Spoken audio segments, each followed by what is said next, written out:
the show where Sue Rose Minahan and her panel of guests bring you insightful conversations to awaken consciousness for soul growth. Come journey with us through astrology's energetic cycles and get ready to understand your path in the cosmic roots of the stars.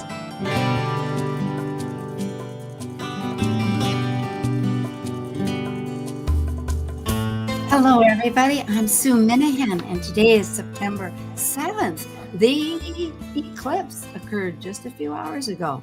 And I was awake here thinking, ooh, it's happening. Well, it's happening for an extended period. It's a vibrational experience that many of us feel sets up several weeks ahead. And it's a 2-week period because in 2 weeks we have a solar eclipse where the sun will be blotted out. Although that one is pretty fresh. It starts down at the South Pole and basically in the ocean and parts of Australia and that we'll see it. But we experience these. And that's why we're having this wonderful conversation today with our special guest. There'll be 3 of us, and we'll explain about that in a moment. But it's really an interweaving moment of patterns adjusting, asking us for great changes. What are we releasing to open up always to the future, to the present that's wanting to burble up? Hopefully in great consciousness, great in awareness.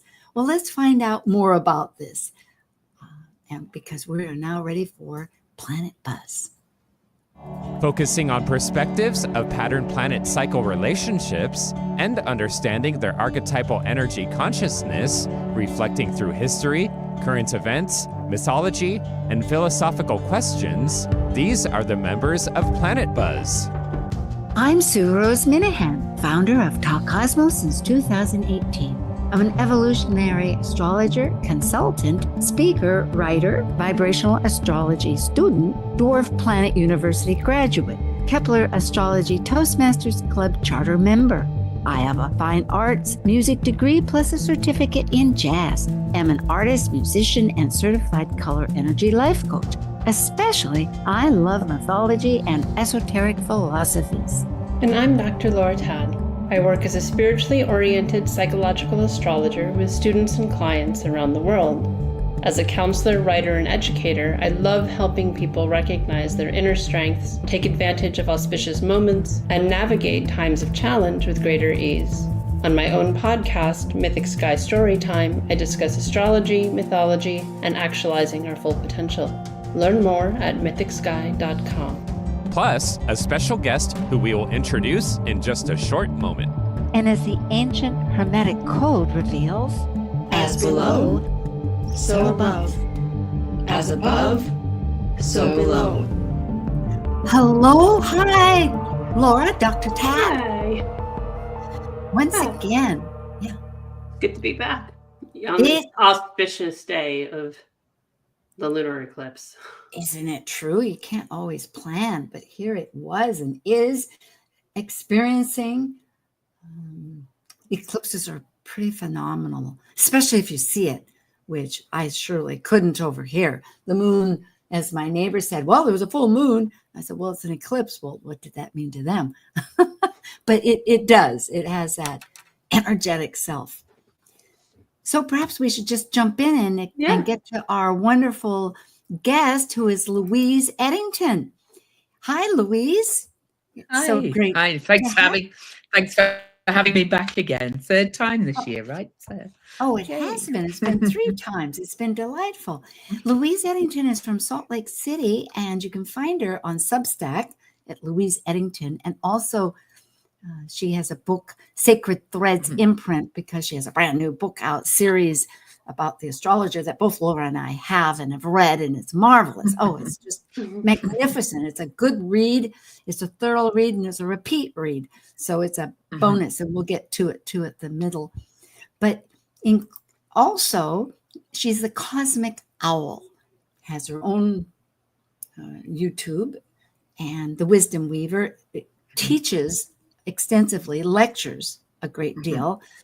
She's practiced astrology for 30 years, and she's written books, several books. She's OPA, that's Organization of Professional Astrology, certified practitioner and peer group leader, are you in the upcoming one happening Yep. pretty shortly? Yes. Yes. So Yeah. Yeah. haven't signed up. So Mhm. I'm also one of their mentors now as well. I'm actually taking a group through a mentorship program too. So yeah. Wonderful. Mentoring is so much fun. I'm enjoying my tutoring that I'm doing. And a certified Venus Star Point practitioner with Ariel Gutman, which I really admire, because to me, Ariel's book, the Venus Star Rising, I think it is a fabulous book on that energy. So hello and thank you. Glad to join Laura, Tad, yes, and myself. Okay.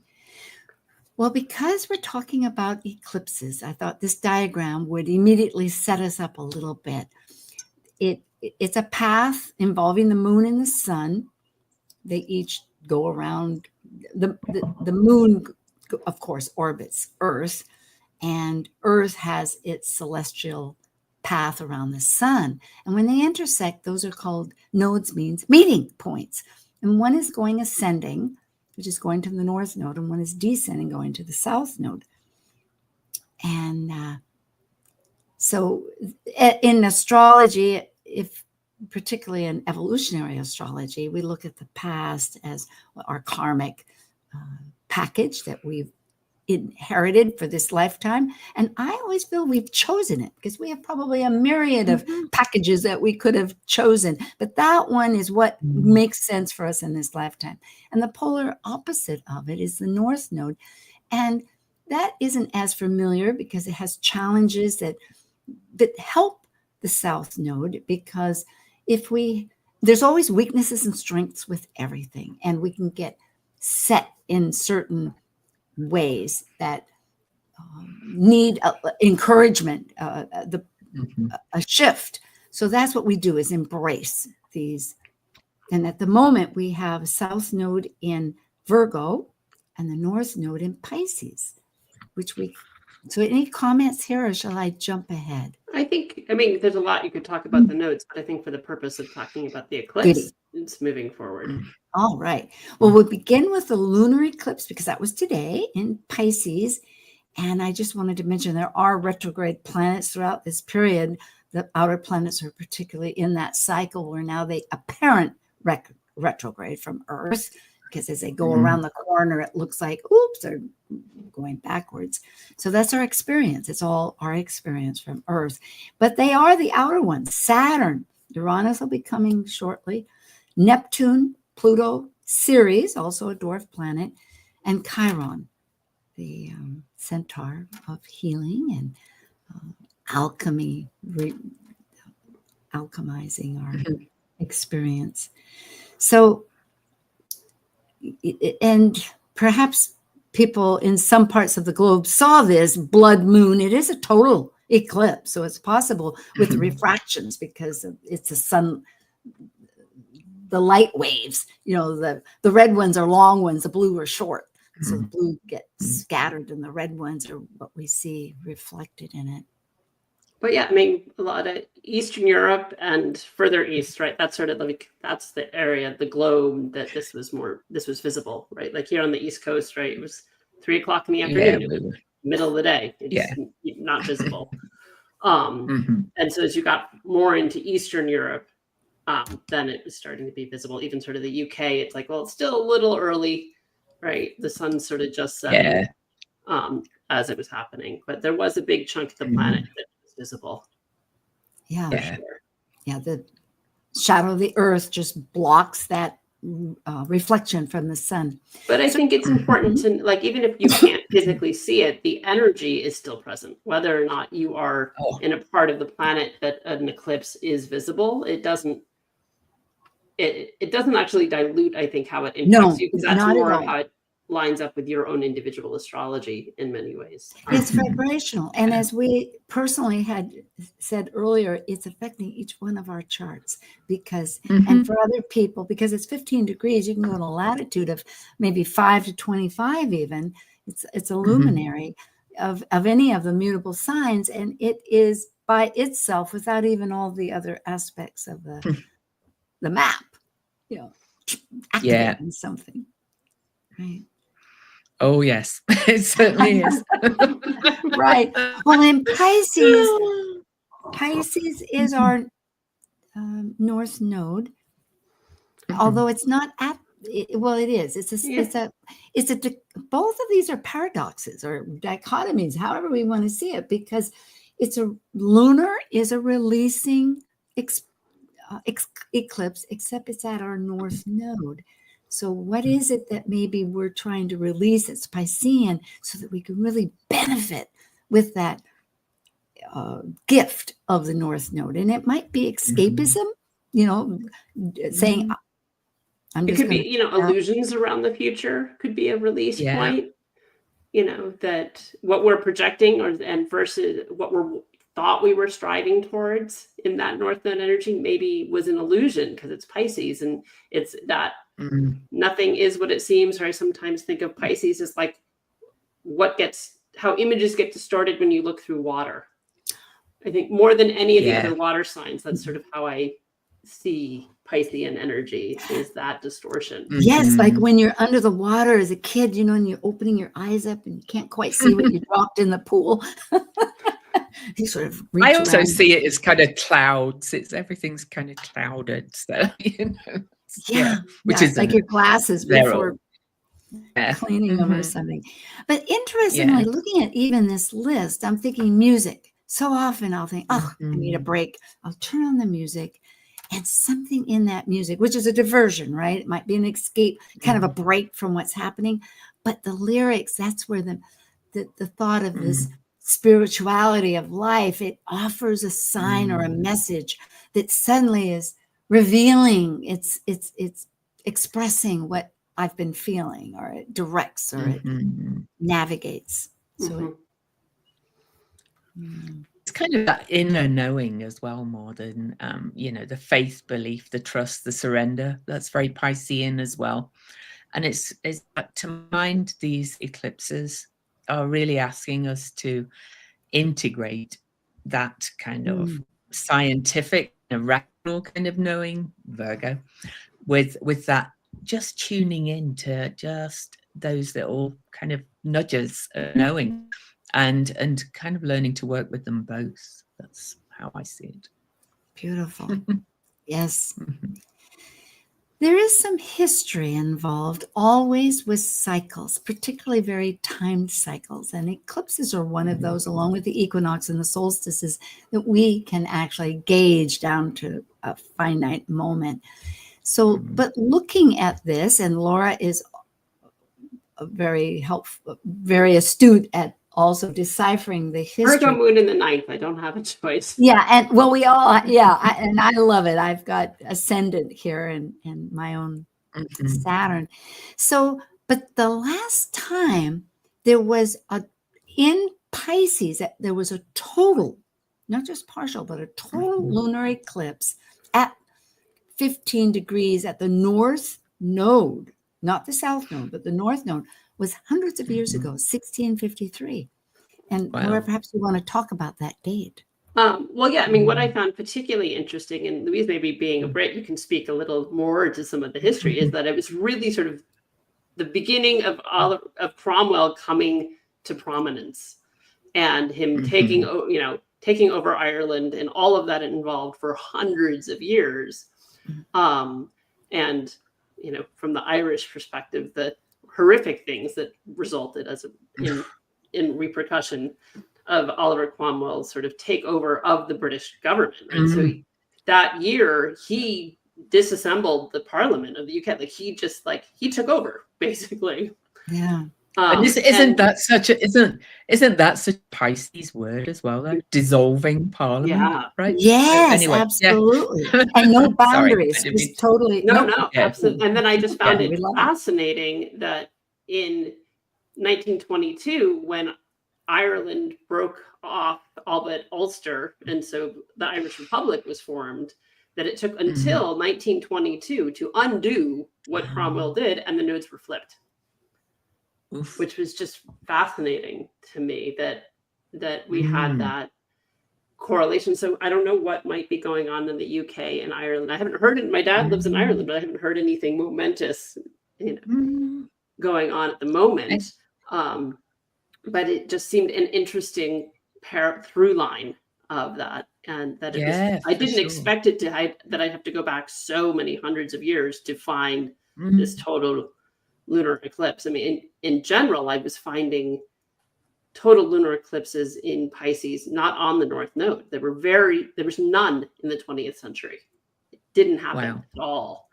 And so, yeah, it's just an interesting the way so this is part of what feels powerful to me about that is, so there's only been one on the North Node in any of our lifetimes. No one on the planet has experienced more than one of a Pisces total eclipse on the North Node. Yeah, rather you have to go back to the. Maybe we should just. Did you have something you were thinking about England though, with all of that? It seemed like you were about to comment, and you know, during that process. Yeah, well, I was just thinking, you know, it's similar to what's happening in the US, really. Instead, you know, with the old rules and things, and being forcibly dissolved and taken down. The good thing is that Cromwell did not last very long, even though it took a long time for. And interestingly, I thought too that the very fact that New Amsterdam, which originally was founded by the Dutch, which we don't often remember that the Dutch were here in this continent colonizing, but now New York City, you know, which is experiencing quite a bit in the news. Well, thank you. That is excellent feedback and for people to consider. Let's look at the chart itself. Here it is. It was today, this morning. Now for Greenwich time, it was, do I have that right? 6 p.m.? 6 p.m. Well, that means it hasn't happened yet. It's going to happen. No, it was about an hour ago. Yeah, that's what I thought. So, well, that's universal time. I think at the moment Greenwich is on British. Oh, that's right. For British or the Hawaii, summertime. I mean, we're like that's right. It's like 5 hours from the. I have to switch because here in Hawaii, you know, we're 6 hours away from East Coast, and East Coast is, I think, 4 or 5 hours. So yes, it would have been okay. 5 hours from the summer, but from 4 with UT right now because it's 4, and so it's 10 hours from here. So that was 8 o'clock in the morning. All right, so I was correct. So Hawaiians, if you're listening, but regardless, it's over. Yeah, it's over. Yeah, either way. Well, we're experiencing it. So there are some big patterns, and I think that is what I'm focusing here. And Jupiter is one of the major players because it's not only in an activating T-square with Mars. You get those two together. That's pretty dynamic. But it's also a point of Thales, and I know this might seem Greek to people, but that's where it has a connection as a sextile and a trine as a flow to something that's in opposition, which happens to be the lunar eclipse. So Jupiter, and it's also in Cancer, so it's looking to the moon. So I think it is that philosophical. We could talk about that, you know, how we see our opinions and belief systems. Anyway, that's.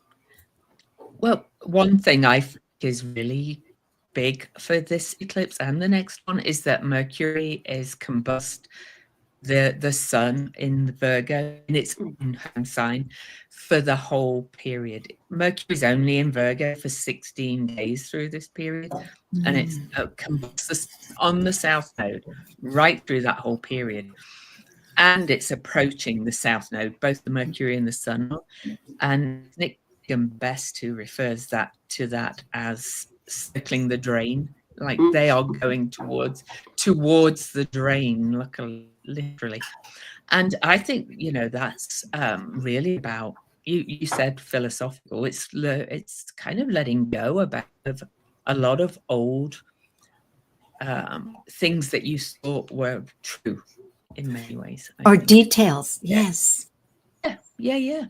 It, all the it is. details, all the and the daily routines, what we use in our life, Well, I think in our own lives and just globally, right? So like with what's going on internationally, politically, so things that we were givens.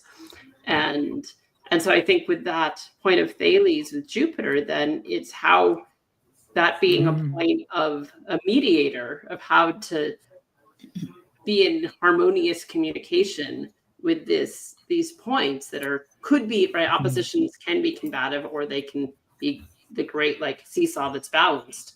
That Jupiter energy. So like, how are we taking care of ourselves?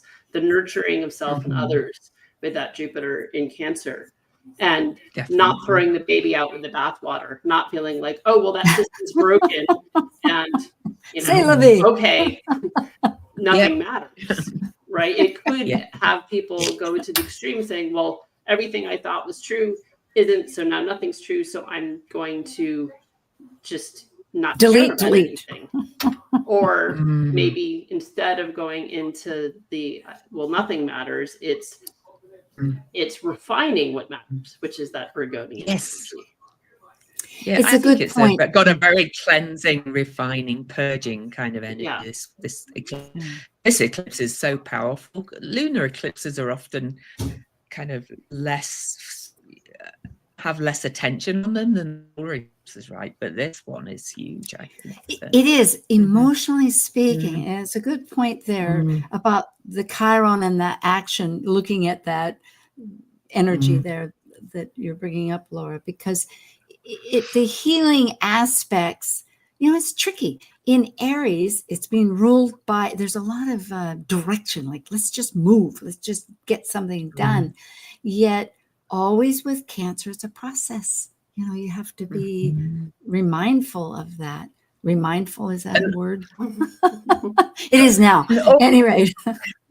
And all the energies that are in Aries currently are all retrograde, as you mentioned. So, there's definitely kind of a releasing and going back over stuff kind of, and what needs to go, what can stay, kind of sifting and sorting, that very Virgo kind of energy as well. Yeah. And I like the good mention about Mercury, Louise, because it's moving like 2 degrees a day. As you say, it's steaming right by, but it's still in close connection with this in whole period of time, meaning all that information that it's refining, collecting, which Virgo is so wonderful at discerning and discrimination is necessary, because Jupiter is making many stories. Like, well, I have this story. It's emotional. It makes sense to me. And Mercury's saying, well, yeah, but you know what? Maybe that part you could just you can edit. Edit it. Let's edit it. And I was listening to a podcast interview with a Vedic astrologer, with Ariel Gutman, actually. And he said that in Vedic astrology, they see the planet combust the sun as being purified. So there's that purification, refining kind of energy again. So yeah, I feel myself like my thought processes are definitely changing and being refined and adapting, and absolutely. It is really massive, particularly because we have 2 lunar, this is smack dab in between 2 Virgo new moons. One's the eclipse, but the other one's at 0 degrees. So this is, it's powerful. Perhaps in the other one was almost an eclipse. It was, it was only a bit further away from the nodes than the actual eclipses. So that's interesting. Yeah. Well, here, I was curious, because we are in the United States here. What is it doing with our nation? And I have the nation on the inside of the Sibley chart, which is very commonly used. I use. Yeah. So that was 5:10 p.m. on July 4th, 1776, our Declaration of Independence. And with this particular lunar cycle, which people see on the outside, you'll see the moon and the sun at the base, which is actually the 3rd house and the 9th house. But interestingly, it puts our natal sun as this Thales point. So our identity, the identity of our ego, everything that's through that funnel that we understand things, is how we're navigating this release and change. Yeah. And the moon is also, of course, is also King Kunk's Saturn in Libra in the 10th house. So, there's a lot of adjustments happening. Well, in fact, that makes a yod. Louise, it makes, and Laura, it makes a yod. Oh, it does, yeah. With Venus. With Venus. So that means our values, we're trying to, and Venus, of course, rules at Libra. So we have our values that are trying to be, Saturn wants to find out what's fundamental, like what's the real truth, and emotionally. You had thoughts, Laura. And I would say, I'm sorry, no, Laura. No, okay. Yeah. Well, just speaking to the eclipse piece, is that dissolving of what we thought was true, right? That's happening at this very profound level as a nation. Right. Right. And we hold these truths to be self-evident, right? Is the foundation of this nation. And yet those truths to be self-evident are what is being called to the mat right now. Definitely. Louise, do you remember? I was just going to say, but you pointed out the yod from Venus in Leo and Saturn in Libra to the moon itself. And that is really kind of helping us to understand 3rd house, that everything, we are all connected, and people are starting to realize that. Good. I think. Yeah. Well, I actually had another one, and it was of the UK, and we have no time in a sense before our break, but we can look at this and come back, because this is very powerful. This was from 1922 when Ireland broke away. England has their most current constitution, and not constitution. Their chart. And so that would be December 7th, 1922 at 3:28 p.m. General Mean Time in Westminster, England. But my goodness, it's lit up like a tree. It's just incredible. It's a very, with changing dynamics of activation with Mars. Again, it's where the natal sun is being highlighted with this. It's a square. Grand square. It's a square.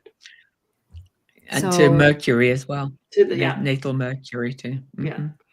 Well, good. Very intense and I mean, there are things that are percolating, right? I haven't heard if it actually happened, but in August, the Prime Minister of England was saying that if Israel didn't change what it was doing, it was going to publicly back Palestine, and which is enormous, given that the UK was part of the founding of Israel, right? Like, so that maybe that's part of all of this. It's hard to know. Yep, we'll have to find out. Well, thank you both, Dr. Tad and Louise Ennington.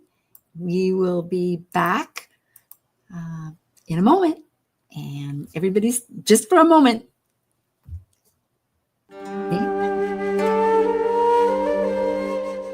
While we take a break from this week's edition of Talk Cosmos, let's take a look at this cycle's archetype. We are currently in the yin period of Virgo. By leaving a cycle based on the creative manifested legacy of our highest creative form, the energy of Virgo completes the last sign below the horizon of the self and requires discernment to perfect oneself through the mental process of critical analysis. As a mutable earth sign duly ruled by Mercury, Virgo refines, heals, or fixes through daily routines, developing skills and services, to control nature's chaos and maximize efficiency. Talk Cosmos brings insightful conversations to awaken consciousness for the soul growth with hour-long programs. Talk Cosmos weekly programs are also available to watch live on the Talk Cosmos YouTube channel and Facebook page. While you're there, make sure you click the like and subscribe buttons so you get the full Talk Cosmos experience. Or if you'd rather listen to the show archives with audio only, the entire podcast collection since 2018 is available on most podcast carriers. And to find out about upcoming programs, sign up for the newsletter at talkcosmos.com. So grab your coffee, tea, or kombucha and enjoy the show. This is Martha Norwalk, every Sunday morning beginning at 9 a.m. Thanks in part to Natasha Venter at intuitiveclarifications.com, we cover the world of animals. This week, it's Best Neuroenergetic Balancing, Rasmussen Reset, and Energy Codes Sunday. Dr. Nels Rasmussen and Sister Linda Rasmussen join us, and they'll take calls and help you or your animal friends with emotional, behavioral, or physical issues. Hope you can join us. Martha Norwalk's Animal World, Sunday morning, 9 a.m. to noon, right here on Alternative Talk, AM 1150. Real people, real life, real radio. Alternative Talk 1150. Hi again. Okay, this is just a little break to let you know how these wonderful panelists are, what they're up to. So it's Louise Eddington at louiseeddington1d.com, Dr. Laura Tad at mythicsky.com, and myself, Talk Cosmos. So this new book, Louise, tell us. I think it's on Sacred Threads or Amazon. Mm-hmm. Well, that's my publishing website, Sacred Threads, imprint.com, because I self-published this book. So it's my first self-published book, but it's my fourth book. And Jerry's just been speaking to me for quite a long time. I started doing presentations about 5-6 years ago on things like OPA. So suddenly the book wanted to be out there. And I kept it deliberately concise, as you know. It's not some astrology books are really lengthy. I wanted this to be concise and a really easy read to get series more known in the world. So I'm very proud of it. Got some great reviews so far. It is very powerful. I think both Laura and I find it valuable. Yeah. Laura, let's talk about your different opportunities here.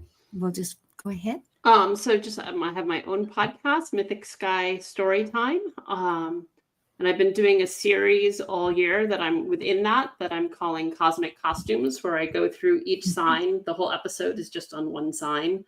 To talk about the sign, and then have a myth associated with it, and then a guided meditation at the end, so you can develop your own relationship with the sign. And I just put out Aquarius earlier on Friday, so I'm almost done with the zodiac. And so that for that mini series within that, so that's on most podcast channels. And then I will be a guest on Sky Notes in a couple weeks. Talking about my work, my dissertation work, and the different ways that my counseling with astrology works, and the retreats I run in Central America. Super.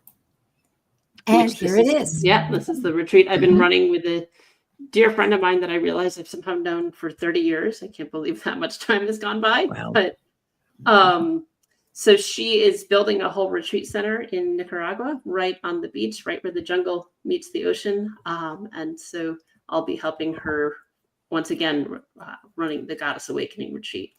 And that is on Mythic Sky, so you can go right. So you can get more information, and then that'll you can register for February. Super. Talk Cosmos on every week, and here are a few of the past ones that we have, and then coming up will be actually maybe that was in the past, mutable anyway. And coming up though this month, amazingly, the eclipse takes center stage. Today is on both of these. We'll go with the solar in a moment. And then next week is the solar again, but in a different context. It uses nakshatras and Sabian symbols, a little tarot numerology with the astrology. The equinox is with vibrational astrology, and it's for every one solstice and equinox. And the power of that is that Linda Barry, who's a great researcher and instructor on her and works with David Cochran as a collaborator and writes books with him, is that there are messages that vibrationally, that study of vibrational astrology illustrate or reveal for the entire season, which is really an intriguing way to look at the new season. And then finally, we capture the whole 4 lunar cycles with kaleidoscope visions. Myself, I'll be speaking with winecountryspeakers.org. It's free. It's a 2.5-hour presentation that we're doing with 8 of us, short little 10-minute talks on speaking. So I happen to be providing one on the emotional compass, using your voice to shine, light up, and be heard. Here we are. It is a solar eclipse. We're already within one, and it's like we're looking for the next banquet. My goodness. Seems a bit overwhelming. Well, they do work together anyway, don't they? So. They do. But we're in Pisces right now. Everything is like, how do I put, but this is helpful. Yes. Once again, those planets are retrograde. That's Saturn, Uranus, Neptune, Pluto, Ceres, and Chiron. It's a partial. It's not a total eclipse. Yeah, it's about 72% is as much coverage as it gets in sort of southern New Zealand. Very south. It's not, it started 5 years before 1922 in 1917. I think that's very interesting. It is so close to this solar eclipse that we've seen dates back to 1653 and then 1922. And here this family, because they have these families, here's a little astrology nerdiness for people. They have long cycles, 1,200 years, anywhere from 1,000 to 15, but usually about 1,200 years, where it cycles 3 times around as it goes from one pole to the next. So this one just started.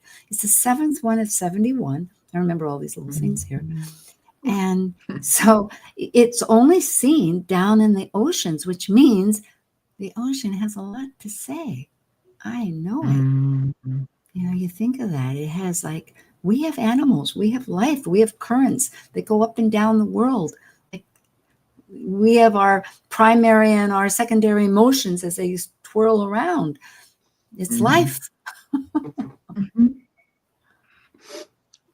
Well, we are mainly water too. So, it's, it's very oceanic, all of this, to be honest. Yes. Virgo, perhaps. Louise, you want to? Well, Virgo, I always think of Virgo really as at its highest. Of course, as we've mentioned, everything has highs and lows to it. But I always think of Virgo as the priestess kind of energy or witch kind of energy, that very holistic kind of medicine, hands-on medicine, chop wood, carry water kind of energy of being very useful and meaningful in the world. But there's many ways, that Virgo shows up. But that's kind of my essence of what we are being called to be more of. These eclipses. So that's good. And again, to bring focus to people, it's ruled by Mercury. So that idea that Mercury is so close, whether it's purifying or whether it's its consort of messenger energy, is very valuable. Shall I go on? Laura, go ahead. Yeah, well, we can look at the chart with it, but that idea of where I sometimes think Mercury's expression, Gemini is the data gatherer, and then Virgo is the analyzer of the data, right? And so it's with Mercury being so close with this particular upcoming eclipse, then it's really, there's a vulnerability to that analysis paralysis part of Virgo, but there is, right, that there's never enough information for Virgo. Yes. But it's also its etymological roots of Virgos, meaning to be whole or complete, tells us that it's really about, like, Virgo has this awareness that everything in life is interconnected. And if I get enough data, the pin will drop into place and everything will make sense. Yes. It's the ideal. There's always an ideal of perfection with Virgo. I mean, we all have this aspect. I think somewhere. perfection can get a bad, there's perfectionism and there's perfection. And those are really different energies. I say that with great love, because but it is with this ideal that isn't ever going to find its, unless you can stay in a nanosecond.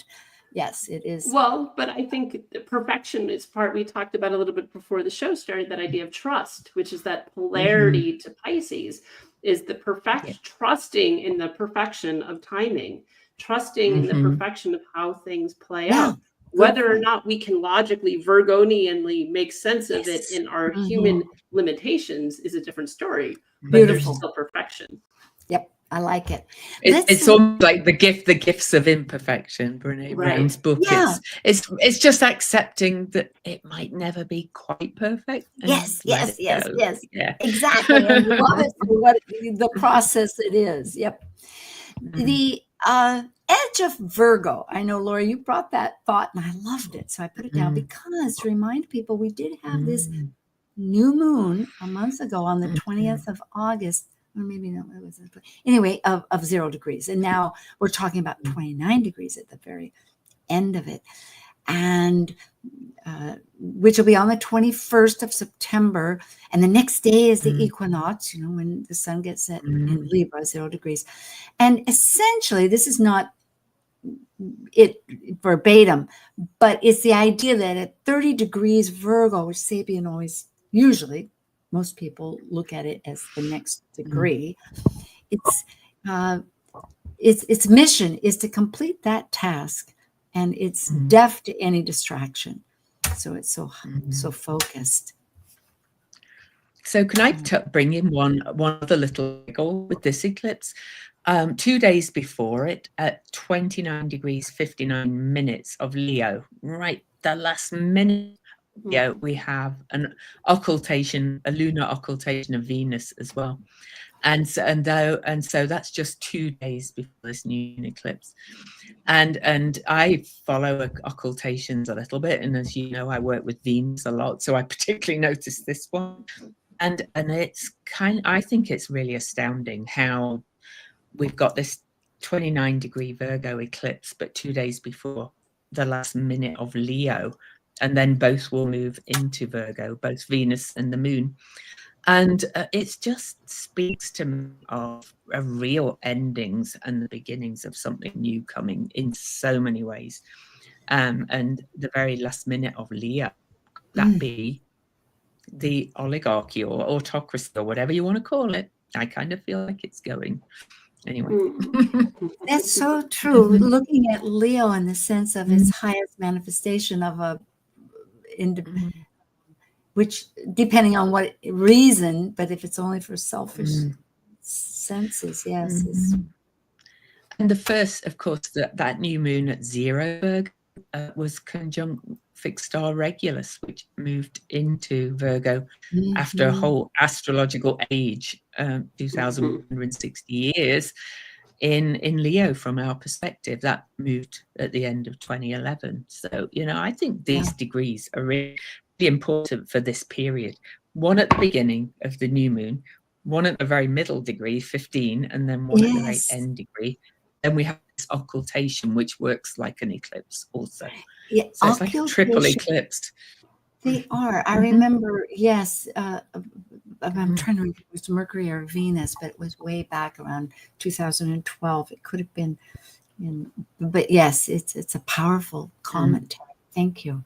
So another indication of this significance of the universe wanting to get our attention on all these levels. Yeah, I don't know if we'll go into all of this right now so that we have some time to go forward. I think I had seen in one that there are other 29 degree Virgo solar eclipses. They're not all total. or they're not all partial. There's total, annular, which is when they're not quite the same size, and then a partial. Yeah. So people can see that from 68, 87, 2006, and 25. And I think we'll leave it at that. But the most interesting to me was just to think that prior to 68 was very soon after the great conjunction, I call it great, the conjunction between Uranus and Pluto in Virgo, which was 65 to 66. And then next year in 26, there'll be 5 times when it's trine. So in a sense, this is like sandwiched in between. Another turning cycle. And what do we have here? All this information. This is just, we're looking at the chart that's happening simultaneously with this eclipse. We have when Mars ingresses into Scorpio, it will trine Pluto, with Mars being in Scorpio, Pluto being in Aquarius for the first time since the 1700s. And in the late 1700s, then President John Adams, square, not trine. Can't make this stuff up, as they say. Wow.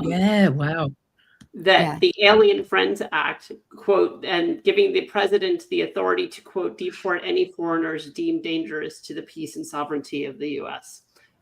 And just the almost verbatim through line to what's going on now is astounding. And then the last time they were square at roughly the same degrees was during the Revolutionary War, and during that time was one of the times the British surrendered Fort Saxville, and that's really seen as the beginning of the end of the Revolutionary War. Isn't it something? Because Britain too, of course, as we know, with the lunar eclipse, and this one is really getting activated besides the United States. So this is all happening, coinciding with this upcoming solar eclipse. You can see here it's the next day, right? Or 2 days, no, it's 2 days. It's actually the 24th that it's that Mars will jump into Libra. Right, but its ingress into Libra sort of kicks it in as soon as it gets into Libra. That's the exact. So in other words, it just as a timeline too for people. We have the 21st with the solar eclipse, the 22nd where it's the equinox with the sun at 0 degrees.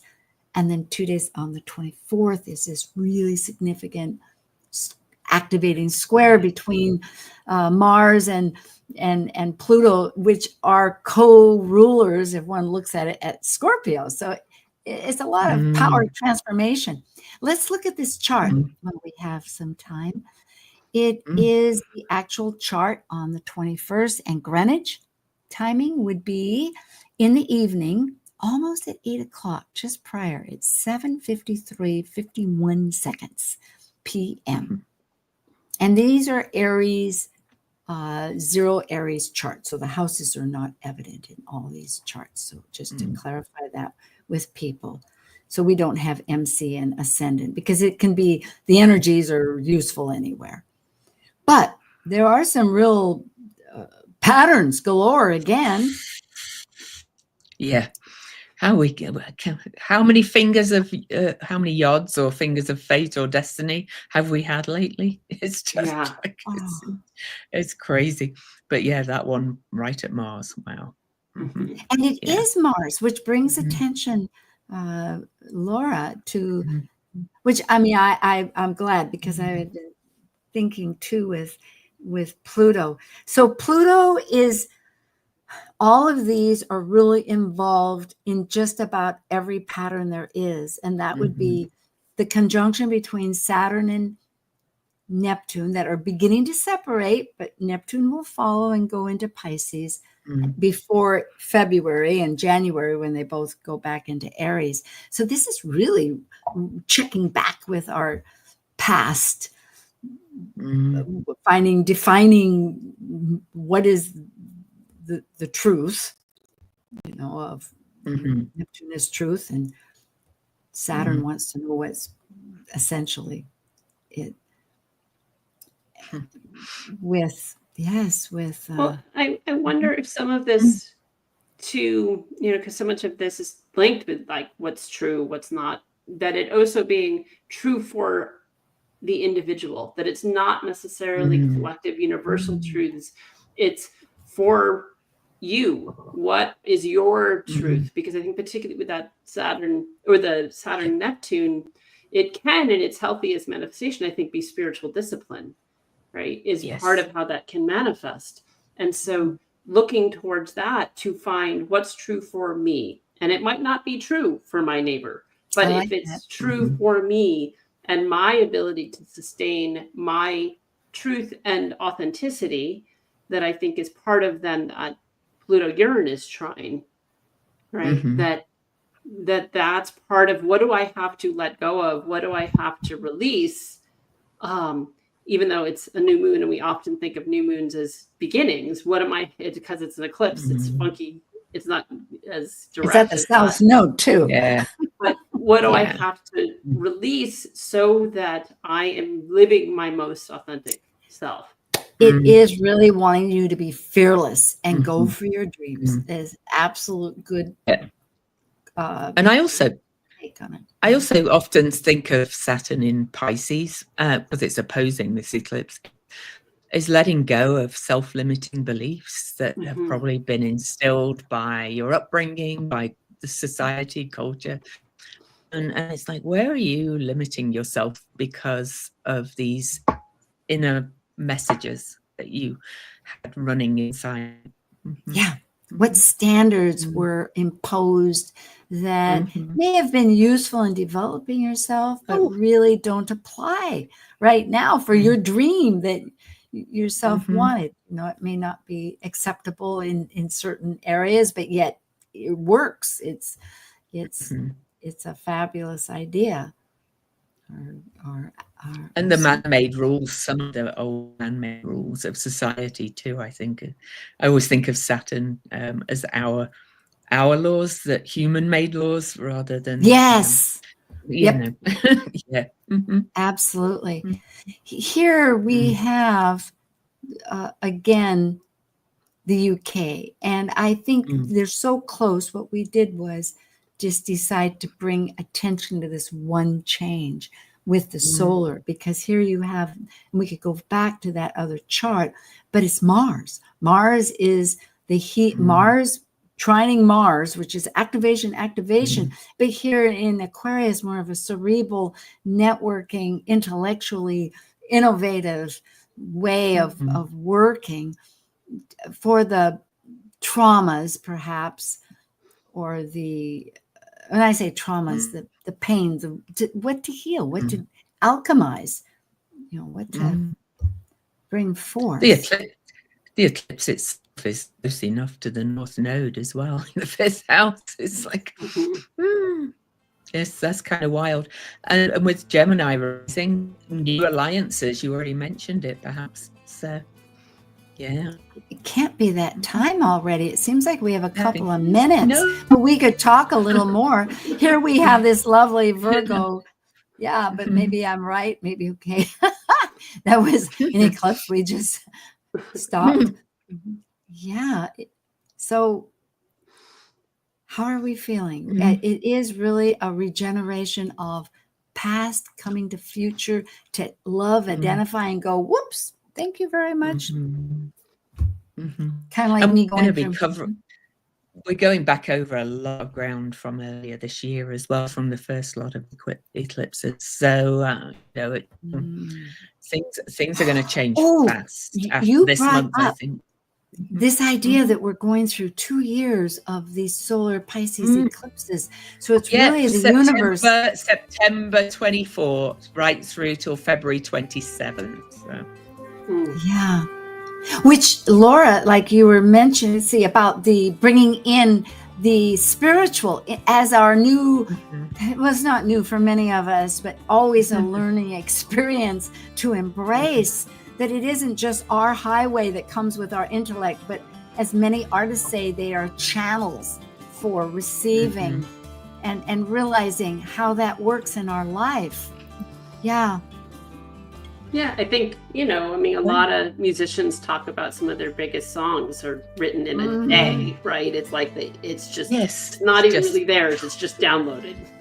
Yeah, like Lennon's. What was Lennon's last one? Not Believe. Imagine. I think he Imagine. wrote really quickly. Maybe that's a good way to end our Stevie Nicks talked about dreams being written in a day. Oh, I love music.